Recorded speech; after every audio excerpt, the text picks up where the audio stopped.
Hi, I'm Dolly Simonovich, and this is Senior Moments. We've all dealt with grief all our life in one form or another.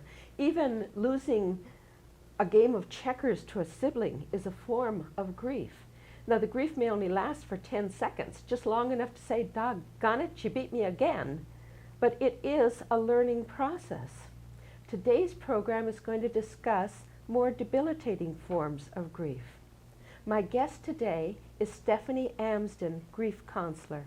Stephanie, welcome to our program. Thank you, Dolly. I'm delighted to be here, and I love your introduction because that's right on. We learn about grief and how it can work for each one of us because some of it is individual, and we start as kids. So we're learning all along, and we can keep learning and getting better at it. So it's very important for children, or not for children, for parents to not poo-poo it and to actually deal with their children's grief and let them express it. I think it is important, and the research over the last 20, 30 years, more and more people are learning about grief and then what works and how to help people do that. And parents are the perfect teachers of their kids, and they know them best. And there's a lot of support for them in terms of video, books, and grief counselors for the parents. And what you just take it at their stage, right where they are, and you answer their questions and keep it simple, and you stop when they're satisfied. You stop for them. Don't overwork it. Don't overgo. Like we do so many times. Well, adults, we can hold more, but the kids, once they're satisfied with one answer, they're off playing. And then they learn, and they learn at each developmental age, they learn more and more about the deeper meaning of loss. And how to deal with losses of pets and losses of a grandparent. That's right, and how to manage their own intense feelings. Generally speaking, when an important person has died in someone's life, it's always the response, which is grief, is all the responses. It's above one's normal coping. So we're gonna be over our line, and we won't know how to do help ourselves because we've never had to deal with a parent that died. But we can learn. It's just that it might take months to get up to that level of new, strong, intense emotions. Do you feel that it helps in dealing with small things first, like the loss of, well, like I said, the loss of a game, and then the loss of a football game? You know, it's homecoming and we lost the game, darn it, and you deal with that, and it's not, I mean, it's okay to feel the loss, isn't it? It is okay. It's actually thought to be very wholesome, but the trick is to express it in the way that works for each individual. You don't have to cry, you don't have to do this, that, and the other. There's no 1, 2, 3, but it's thought to be helpful to express it. Now, there's generally two kinds of expressors. External, where you can see the emotions and a lot of verbalization. And then internal, and you can't see what's happening, but a person can be processing internally. And this can be somewhat conflictual because the external expressor person might think their loved one, their husband or wife, isn't grieving and may be worried for them. Because their method of grieving is different. So different, and they just don't know that. Neither one of them know that. And as you might guess, more men are internal expressors. It's probably socialized. There's no research that says it's inherent. Men can't cry. Yes. I've seen men cry. I have too, and it's moved me. And there are women that are internal expressors. Yeah. Well, that's very interesting. Now, you work with the Sutter Healthcare, is that correct? Would you give us your entire, the name of your company? Yes, I'm in Sutter Care at Home, which is one of the agencies in the big Sutter organization, Sutter Healthcare, that includes hospitals, but we're a home health agency. Oh, you are? Yes, and all home health agencies, that most of them have a hospice component, so the end of life care, and you can get support from any hospice all over the country. You don't have to be using their service to use the grief Oh, support. really? That's there for all community clients bereaved. So I think that's important for people to realize. You might not know when somebody dies, but if you go online or look on the computer and just look up a hospice, you in the bereavement section. So I serve all of the county, and sometimes people come to my classes and groups from San Francisco and San Jose if I have a class or a workshop that's not offered someplace else. Do you work separately with people or in group? Both.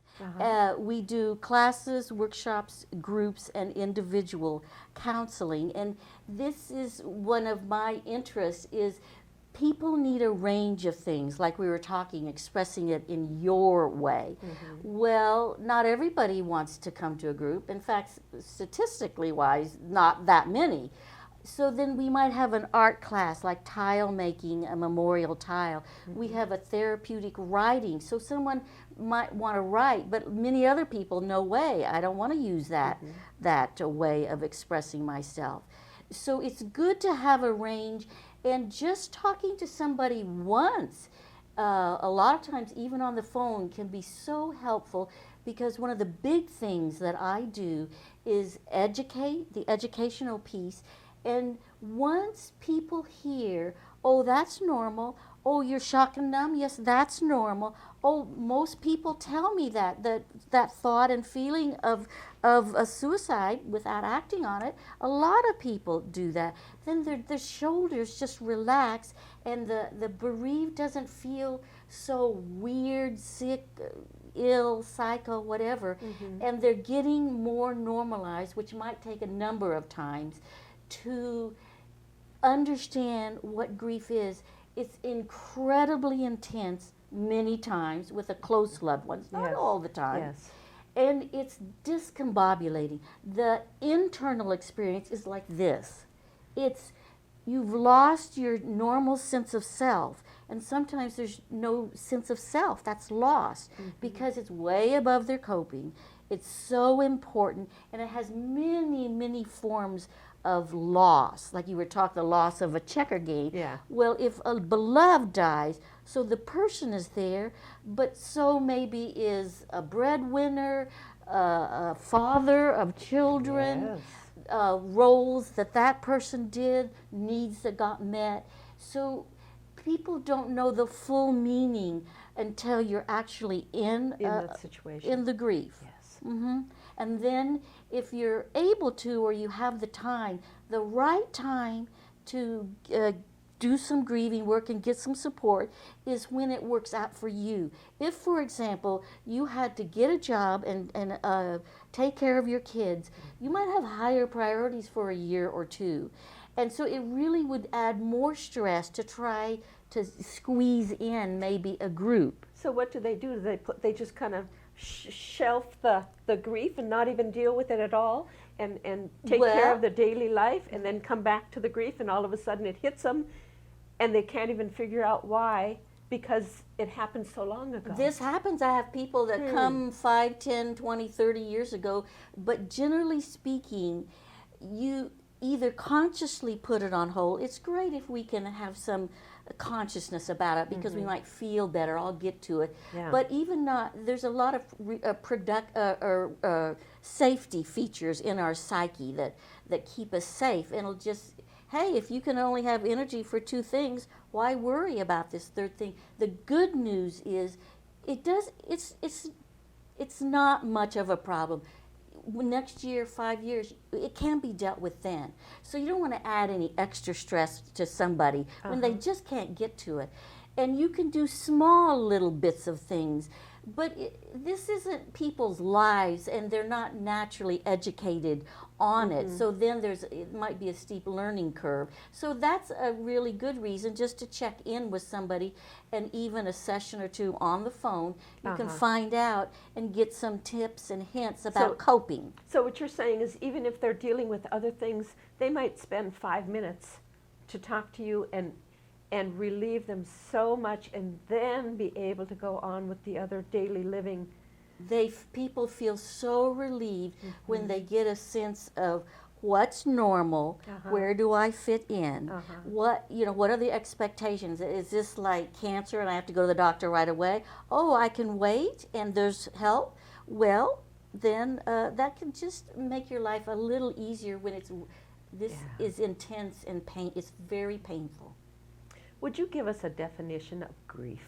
I think. I mean, we're discussing it. We should probably know what we're discussing. Well, there's a lot to it actually. But my quick, easy definition is grief is any response to loss. And you were right on the mark about any loss, and we can be more and more skilled about losses and add to our toolkit as we get older and change. We might need different things when we were younger, but it's the physical responses, emotional, spiritual, social. So it's not just the sense of loss. There's probably fear involved. Fear, anger. How am I going to get along now? How am I going to do this? Who am I? Who am I? Ooh, yes. These are, especially if you've been part of a couple all for these times. 59 and 69 years. Yes. I have many elders, and one that I'm thinking about went from her father's house to her husband's house, and in her 80s, later 80s. For the first time, she's on her own. So that's why some of grief is very individualized. It's all your social history, your mental health history, your physical history, and then we treat each person. You know, I do a plan of care for each person, taking all the factors that are important into account. Yeah. We'll leave it there for a second, and we'll come back to that in just 1 minute, and we'll be right back.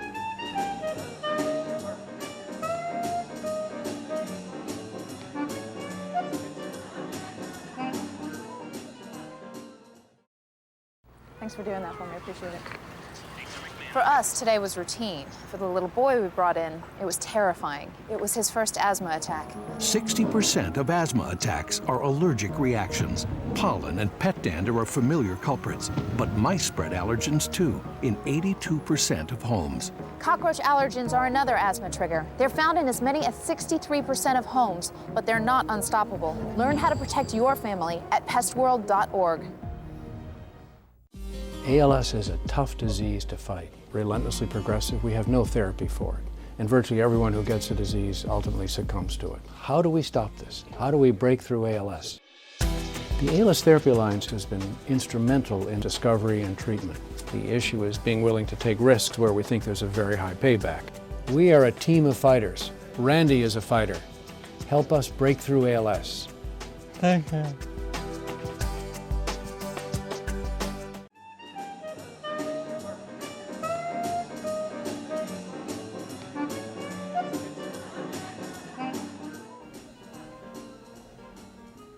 We're back with Stephanie Amsden, Master of Social work? Master of Social Work. That's what the letters behind your name mean. That's right. Okay, and we were discussing the definition of grief, but I was wondering if there are parts of grief, like there's different parts of death and acceptance for death, is there different parts of grief?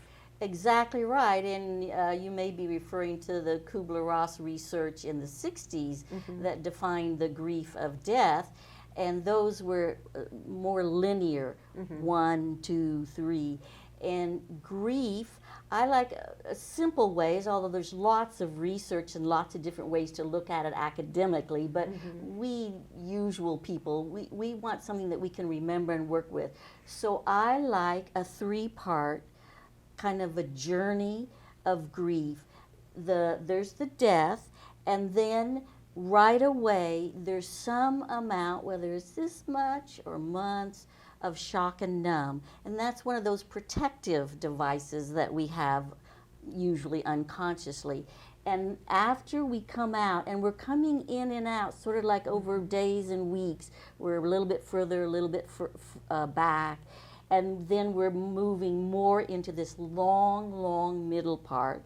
And after around from 1 to 2 years, normal grief is 2 years long, with it kind of peaks like the bell curve at the 1 year mark, anniversary, and then it's easier the second year because you're getting some of that pain and stress and tension integrated, processed and integrated, and then when there's room when that pain is gone for memories that are happy without the pain, and going down into the 2 year. And one thing I want to say, really none of this, it is helpful to learn about grief, but you can learn as much as you need for where you are. The middle part is where the nuts and bolts, it's longer, it's like could be 6, 8, 10 months there, or a year and a half in the middle part. So we go then to the very deepest, most painful parts possible at this active 2 year or whatever time. So it's the most painful at like 2 years? No, in this middle part. The And middle the part. middle part could be starting at 2, 3, 4 months and could go to a year and a half or 2. So you're stunned at first, and when you're stunned, you're not really feeling the depth of your grief. Exactly. And then of course people are calling you all the time and taking you out and so on. And then there's that time when all of a sudden they get onto their own lives and you have to deal on your own. And you've got a year and a half left, maybe. Yes. And I call grief an altered state. And when you work with people for a long time, you can almost feel just incredible amount of pain that they're carrying always, and confusion and upset, and the normals, nothing, there's no overlap. You're coming from such different places that the normals are kind and want to help, but they really don't want to sign up for 2 years. You're calling the normals the friends and so on. Right. Okay, that They're so aren't going to different. listen to it for 2 years. And that's why people come and get grief support, because if you get just, for example, once a week in a group for a year and a half or whatever, then you can be more the wife or the daughter and be in your role and get some social support, but your loved ones won't have to be the counselor. So that's a reason why a lot of people do decide to go out. When you're sitting in a room with others that are in your boat, you don't have to say much. You know, you just feel understood and accepted, and that alone is healing. You don't do anything but just come once a week and be in the room with others. You will feel acknowledged and cared for just as you are. You don't have to change. Sometimes you hear well-meaning, well, isn't it time to get back on the horse or get back to dating or whatever? And this could come at 3, 4, 5, even 6 months, even a year. I mean, it's all individual. You might not be ready to get back on any horse. Yeah. And so, Well, I think this brings up two things. First of all, I used to be in sales, and I know that the person doing the talking feels the best. So it's interesting that you would say that they'd come to this group and not have to even talk, because I would think that the talking about anything, about the weather, makes them feel better. Have you not seen that? well, not anything. There's so many factors that come into these questions. But first, there's that internal, external expressor. My internal expressors aren't saying much, and when they go to the chess club, they're not saying much or whatever. But then sometimes, you know, talking in the moment does not just, you know, everything's fine, all the pain's gone. Usually the pain is never gone It stays whether you're talking for or months. not. Okay. But after the group, you might sleep better, or sometimes they go out for dinner, people, and you can feel some relief and some pain, and as time goes on, you can have some full moments of peace. But usually there's like 60% pain and 20% peacefulness or whatever. And it's then a it long, keeps getting longer, and the piece gets longer. and Yes. longer. Okay, the second thing, there's some people who experience a loss, and boom, 6 months later, they're out looking for someone else. yes. And that's, I mean, it doesn't mean necessarily that they didn't love their spouse. Nope, not at all. It, Maybe they loved him so much that they want to replace him as soon as possible. this is a possible motivator. I'm thinking of one gentleman. He was pretty young. I think he was in his 30s and adored his wife. They met in high school. And he came regularly, and he was an internal, and he processed some, but then like the group just, you come to a point, and then that's all that style is going to help you with, that technique. And so he got some individual, and then he wasn't looking, but he did meet a woman, and they became engaged, and he got married probably around a year and a half. And they have a great relationship, but what he did, and I'm thinking of a couple of other, they happen to be gentlemen, he made sure that he came back to group for processing on holidays, especially at the year anniversary for several times. He would do memorials outside. So he was aware enough and capable enough that he could keep processing, which can be hard. And he had the support of his wife in this process too. He did. His she wife was understanding. She happened to be a psychotherapist. Wow. That might have helped. I don't know. But you know, see, one of the messages that I like, that there's many things possible. There's a lot more choices than maybe we know. There's not one way to do it. There's so many choices. So what I like to encourage, look at all these different things. Maybe you hadn't considered those. Just try anything, the first thing that appeals to you. If that works, or things that you hear in the group that have worked for other people, if that works, great, keep doing it. If it doesn't work, well, great. Give yourself credit for trying. Yes. And just try things, but each person is the one that says, that really doesn't work for me. Yeah. And so you're not going to find that out unless you can try things. And sometimes at the beginning, you don't have much energy for that. That might come a little bit later. You know, I had this one friend at the senior center. His husband passed away, and she says, well, I was sitting home one day, and she thought, well, I can't just sit here. So she went out and got a job. And it was handing out perfume or handing out soaps, or, you know, at the local drugstore. And she was so much fun to be around. She could talk to people, and she enjoyed what she was doing, and she could talk about her product. And that was the way. I'm not saying she wasn't dealing with her Or grief, that she didn't have pain. or that she didn't. Yes, but she just had enough of just sitting home, just dealing with, just feeling the pain, and she went out and got involved. This is one of the best things that helps in grief. There's many, many specific things, and you have to try them, but just going out and exploring, a book club, a this, a that, a volunteer job. I do have a gentleman in my group that went back part-time to work, and he had been retired. And the thing is that you're using somewhat of a distraction so that you're not in this consciousness of pain and grief by yourself alone. You are connecting with people, and in a lot of cases, the component that is also helpful is that you're doing a service, not just for yourself, but for others. And being a service, it can change your mind state, that you're Feels not good. a victim. It feels Feels good. good when you're helping others. And if you can feel good when you're grieving and in pain, that consciously and unconsciously can keep a motivator to find the right balance again in your life. Yeah. So there are many, many ways to help yourself in all of the phases, difficult phases. And sometimes you just need some ideas. So sitting in a group, or there's much literature, reading books, you get all kinds of ideas. But really, one thing, you cannot heal deeply alone. It's not possible, because we all have blind spots. So who's going to help point out our blind spot, even if it's just in relationship and then something comes up? So we do need each other in the world in many, many ways.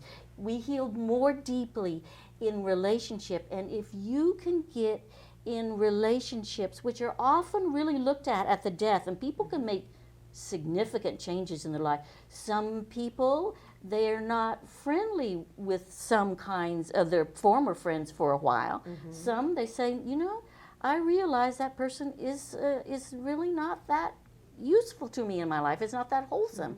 A lot of things can change. And then there's a lot of different, as we were mentioning, ways to work with grief. You can work in your body. For an internal expressor, a lot of times, or anybody, I check if their exercise or movement. Praying, Oh, spiritual.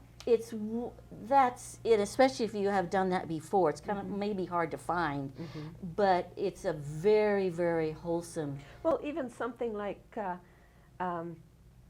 taking something that makes you think, like meditating or yoga, something that's slow And gentle. and meditative and Yes. gentle, and they sometimes have that kind of music. And I mean, does that, Well- have you found that brings a lot of peace? It can, and there's so many factors again. For example, sitting meditation is counterindicated for depression. Because there you are sitting with the pain, and it's very hard. It would be better to do moving, even if it was just walking. So there's so many little, and then later on, maybe at 10, 12 months or a year and a half, I'm just teaching a new class starting in a week that's mindfulness and the new neuroscience and positive psychology. But it's really from the mindfulness field that I come from.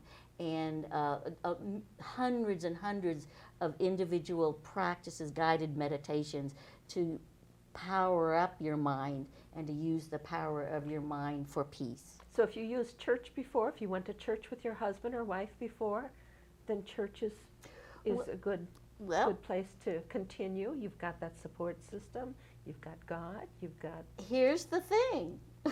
I love it because there's no, like, just do this. And you have to try it because some people, guess what? They end up for a while hating God. Oh. And Blaming them for their situation, being alone, and you took him before me, or you took her before me. It just, our minds and our experiences, our responses to trauma and complications. But does it open a conversation with God? It can, and especially if you have a group and other people, and we talk about that, and that we normalize it. And also, well, that's where you are right now. Now, what are your choices? Do you want to, look at this over time? Keep the question open. It's your life, so you get to choose. And sometimes people are also so emotional, they can't stand to be in public with all this pain at the beginning, in public places. But some would go right away and be comforted. So try it, that's the message. And trust yourself. Try things. Right away. And if you need to, call someone like yourself. Check and any say, what hospice. kinds of things can I try? And get a little assessment on the phone. Could do that in 20 minutes. And call any hospice. That's pretty easy to find. And really important, the local senior centers for we elders. They have great services, and they are We do have experts. someone. Yes, we have someone that they can Experts. talk to. And some of the senior centers actually have a group right there. Oh, do they? Yes. I think there's Excellent. one at Crystal Springs. Excellent. Okay, we'll be right back.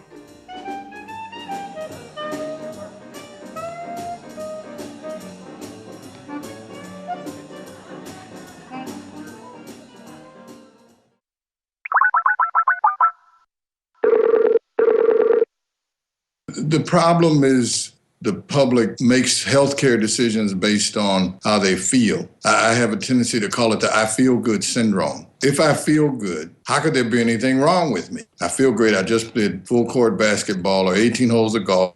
Most people can lose up to 80, 90% of their kidney function and feel great. You can't make healthcare decisions solely based on how you feel. The women we love, the women who love us, they are dying. Heart disease is our #1 killer, taking more lives than all forms of cancer combined. But we have the power to save those lives, our lives, because the greatest force for women is women. It's time to stand together, to fight harder, to shout louder. It's time to go red for women. Hey guys, how you doing? Yes, for a nicer day, huh? Oh, it's beautiful. Gonna get some big ones. Anybody want to wear a life jacket? Nah, man, I'm good. No life jacket? That's a deal breaker. Daddy, you promised. Daniel Stevens. Yeah, give me one of those life jackets. This message brought to you by the National Safe Boating Council and the women who nag you. Love you.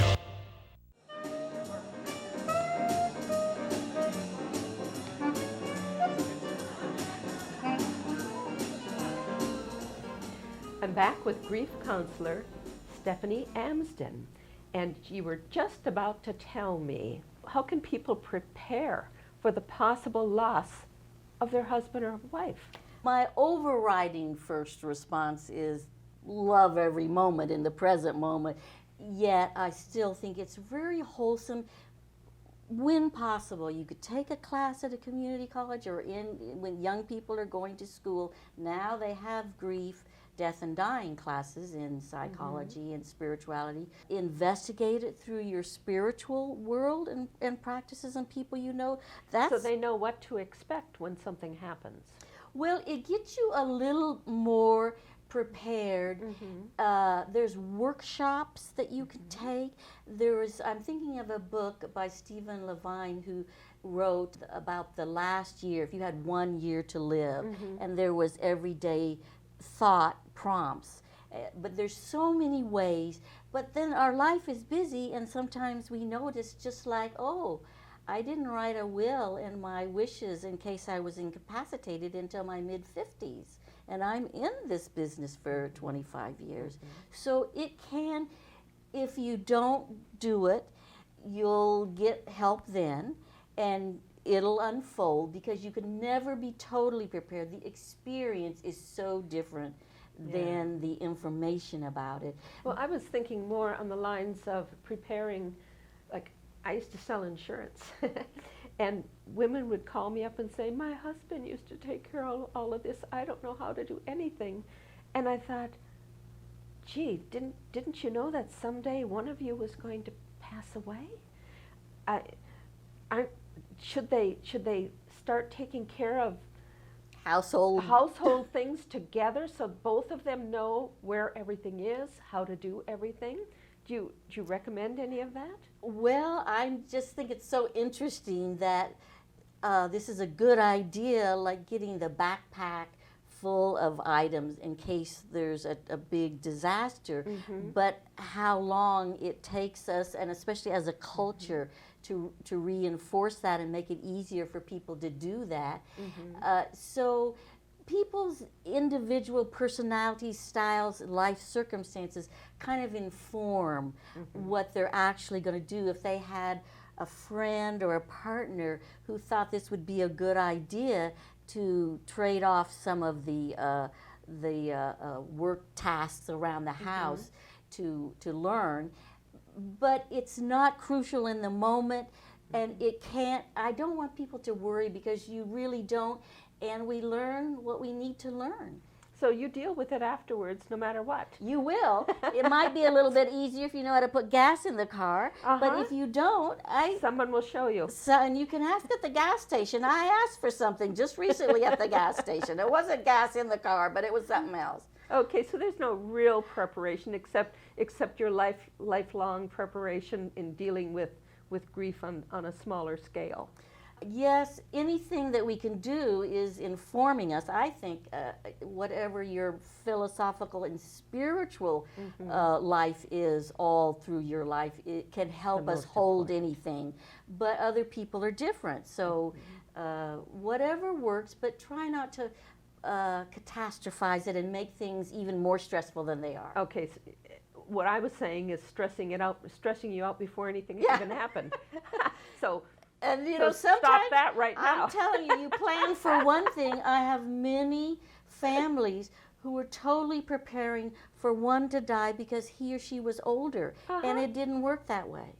So it's great to do things that you really enjoy and are interested in, and bring some fun for those hard things, but then also prepare for that. We're not in charge, we can't control it, we can't choose some things, so then also try to be ready for things we're not ready for and say, okay, here's my chance. I get to work with people and ask questions. How does grief show? How do we know that somebody's grieving? How do we know when to suggest that they go to counseling? The time to suggest counseling is any time, just as well, this is possible. But I think you're bringing up a really good point. It's so important. And this is especially true for the more complicated kinds of grief, and it can be because it was a complicated kind of death, very traumatic, messy, missing body, or because our response, we're just so triply bereaved and traumatized by the loss of this person. They're each complications. And this, while it is really common to have lowered mood, and it could be considered situational depression, but it's still depression. And if you're having any symptoms, you look at the symptoms, our body and our behavior will tell us, whether it's kids or adults. If you can't sleep over time and or you're not getting enough nutrition, you do not have enough energy to process and integrate grief and all the intensity. So it's like this, it is not changing. You want to sleep enough so that you can process like baklava, layers and layers. So if you're not processing and you're stuck, and you're just stuck in this pain, you want to get some help to move it, because nobody can stay. I mean, I understand that people can't stay in really hard pain forever. You want some relief, and if you don't get it, you might unconsciously turn to self-medication or drinking, or you might have suicidal thoughts, or that mind in depression, and you don't see any choices, and you just at the end want to relieve yourself of the pain. So call for help. Family and friends, check the symptoms regularly for the next, you're going to be checking in on your friends regularly for their whole life. And grief might take 2 years, and complicated grief, it might take 3, 4, or 5 years. What is complicated grief as opposed to normal grief? Yeah. Normal grief is thought of to be in the category of an expected death, so it's not sudden, and it's kind of a course that a lot is known about it. So like cancer, you can kind of expect that it'll do this and then this, it'll look like this, and you'll have this time to say goodbye, maybe finish some things, and maybe it's an elder person who we expect elders to die before our kids. So a 30-year-old dying is not normal. So that would be a complicated. That would be complicated just on itself. If there are children, young children in that, there's a whole list. The more stressors, financial, more stressors there are, maybe there's mental health issues, former issues that were maybe not resolved in the patient or family members. The more difficulties there are, the more complicated it can be. And yet, a person in that situation could have gained and learned many coping skills because of her difficulties. So the stressors are still there, but she might have learned a lot about dealing with those, so she's sort of minimized many of the difficulties. But the situational stressors are still there. Maybe it was a horrible, disfiguring, awful, messy death. Maybe the body is missing, so there's an extra, the mind always wondering. That's the complicated. And it's all workable. It is all doable. Some might be more pain. We can assess that here are all the factors that make it longer. This is what I would expect. But we can work with all of it potentially. And the complicated grieving period can last 5 years. It could last 3 to 5 years. Just like trauma. The complicated grief model would be relatively like a trauma model, because it is very traumatizing. And that's where a person will be more likely to feel depression. And I've noticed a greater percentage of people that I see that use antidepressants and or anti-anxiety. It's very much more common now. I'd say 50 to 60% of the people. Do you like that idea? I like the idea, what's the problem, what are the choices, and to consider all the choices. Many people don't want medicines. Well, most of us don't want to sign up for it. Right. If this is the best choice, it may be worth getting some information from a professional about it and or giving it a try to see what the actual effects are. So what is the issue? What are the choices to deal with that issue? What's the recommended treatment? And there are many. Yeah, so if it helps, I'm for it. If it doesn't help, stop. Or find something, try something else. Don't stop until you found something better, maybe. Okay. Yeah. Stephanie, if you've never had a loss, what should a person expect? What should they do? Many people, they could be even in their 40s or 50s and they've never had a significant, intense, really important death. And so maybe they're not prepared. They don't have the coping, they don't have the experience. So you can be very surprised. And if you have some of that shock going on, you're not at your very best.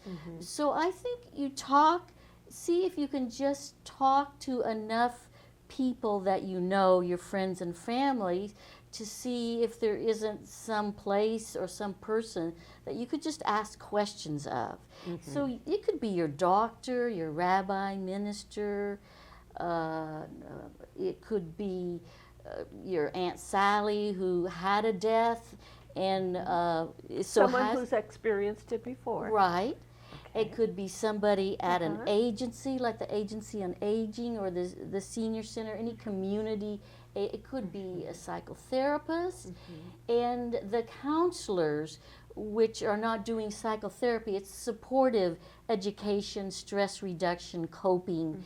That's what we have in bereavement and hospices. So you can just call up and talk for free on the phone and ask questions and even get an assessment. Do you recommend that over just reading a book?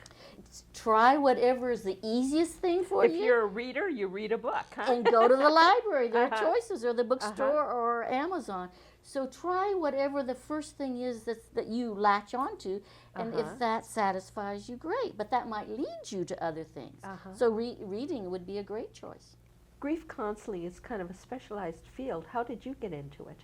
I got into it, I think it was a synchronistic spiritual issue, because it is the first time 20 years ago that I got into the passion of my work life. I love this grief support that I do, and every day I learn something, and it comes from the heart in addition to the mind. And the way I got into it was I was attending my regular Saturday meditation Dharma talk, and the teacher that day was a substitute, and he was a director of a hospice across the street.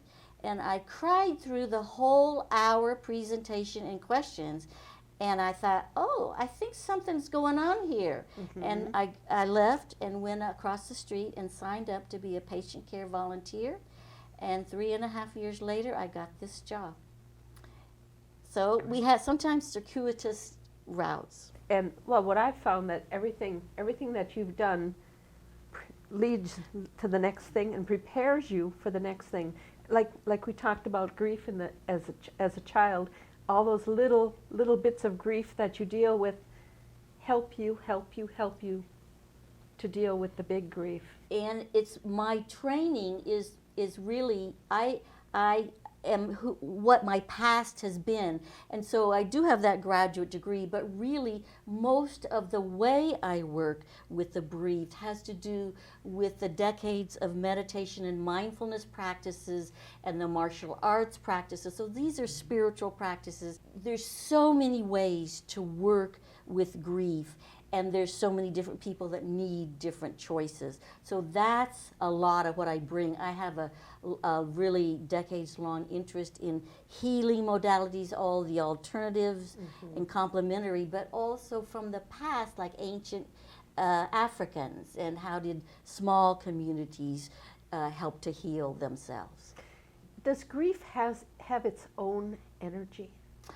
Ooh, Or is it a combination of the fear and the loneliness and all these other things? I think it's that combination, which is hard to put one word on. It could just be desperate misery, and whatever the most extreme words you could use that would express this pain that the words don't do its service, and that would be like a deep depression. It could be a hopelessness, a helplessness.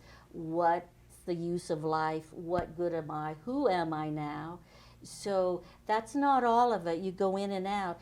But I'm glad you asked, so people could go in to a little bit about the awful, intense pain that there is. But of course, then we distract and come out when we're in grief and when we're not in grief.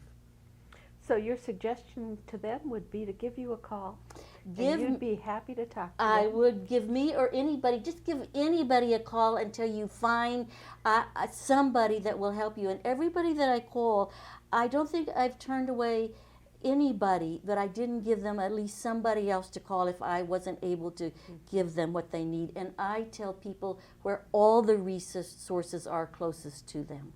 So that's a good choice. Just try anybody. Just remember that you have choices and there's help out there. You're not alone. And that it is doable. Almost every single person. There's an end to it. Almost always there is at least a reduction. And that doesn't wipe out the memory of the person you loved. It just takes away the pain. You can't forget to heal. You have to remember. And the grief is helping to reduce and minimize the pain so that the memories then are fresh and wonderful. Stephanie, thank you so much for joining us today. I enjoyed our conversation, and I know our audience did too. Thank you, Dolly. Join us again next time for Senior Moments. I'm Dolly Simonovich.